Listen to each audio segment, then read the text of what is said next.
నా పేరు Pavel, Gautam Pavel. I'm from 19th batch.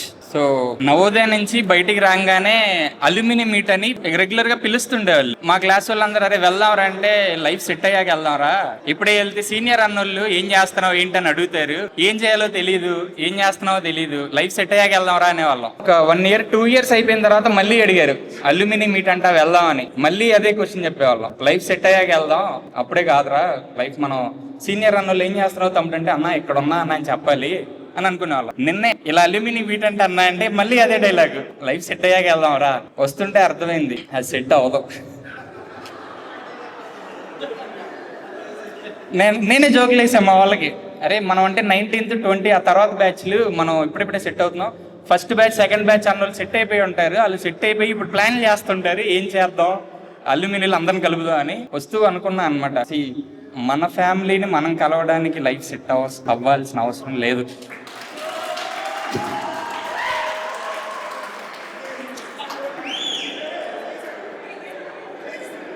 So నవోదయలో ప్రతిరోజు ఒక మెమరీని డెఫినెట్లీ, ఎందుకంటే మా బ్యాచ్లో కానీ జూనియర్స్ కానీ ఒక ఇన్సిడెంట్ లో అంటే మెమరీస్ అనుకోవచ్చు. 24 hours ఆడే పక్కన ఉంటాడు. నువ్వు క్లాస్కి వెళ్ళి వాడే, గ్రౌండ్కి వెళ్ళి వాడే, బాత్రూమ్ లో వాడే, గేమ్స్ అప్పుడు వాడే, అరే మా బ్యాచ్ లో పలానా అమ్మాయి ఎవరో బాగుందిరా ఆడే పక్కన ఉంటాడు. అరే సార్ ఇలా తిట్టారా అన్నా సరే ఆడే పక్కన ఉంటాడు. నన్ను సీనియర్ ఒకటి కొట్టాడరా అన్న ఆడే పక్కన ఉంటాడు. సో ప్రతి మెమరీలో వాళ్ళే ఉంటారు. So everyday's memory. కానీ నవోదయ రోజుల కంటే కూడా నవోదయ బయటకు వచ్చిన తర్వాత నాకు ఎక్కువ మెమరీస్ నేను చూసాను. ఏంటంటే మా డాడీ ఇప్పటికీ చెప్తుండేవాడు, నువ్వు నవోదయలో చదివినప్పుడు మనకి ఏ ఖర్చు ఉండదు కాబట్టి, అక్కడ నవోదయ చూసుకునేది కాబట్టి, నీ పేరు మీద నేను 1 ఎకరం పొలం కొన్నారు ఆ డబ్బులతో అని. అప్పుడు చాలా హ్యాపీ ఫీల్ అయ్యాను, నవోదయ ఇది చేసిందా. బయటకు వచ్చిన తర్వాత కూడా ఏదైనా చేద్దాం అంటే భయం వేస్తుండేది, మనం చేయగలమా లేదా.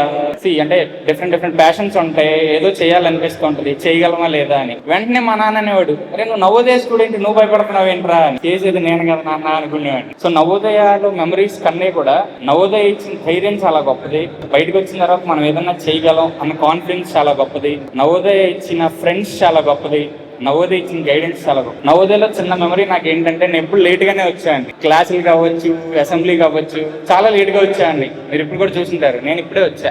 అంతా మీటింగ్ అంతా స్టార్ట్ అయిన తర్వాత జస్ట్ ఇప్పుడే రీచ్ అయ్యాం మేము కూడా. సో ఆ లేట్నెస్ అనేది నాకు నవోదయలో ఎప్పటికీ నేను గుర్తుండిపోయే మెమరీ. చక్రవర్తి సార్ కానీ, ప్రిన్సిపల్ సార్ కానీ ఇప్పటికీ గుర్తు చేసుకుంటుంటాను అప్పుడప్పుడు. So thank you. దీని వెనక ఎవరైతే ఉన్నారో నాకు తెలీదు. థ్యాంక్ యూ సో మచ్ ఇలా అందరినీ కోఆర్డినేట్ చేసినందుకు, అందరినీ కలిపినందుకు. And especially for Nirmal, decorate చేసిన దగ్గర నుంచి చెప్తున్నాడు, అన్న ఇలా రండి అన్న కలుద్దాం. ఒక రకంగా వాడి ఇనిషియేట్ చేశాడు, ఇలా రండి కలుద్దాం అని. Thank you Nirmal, thank you అందరికీ.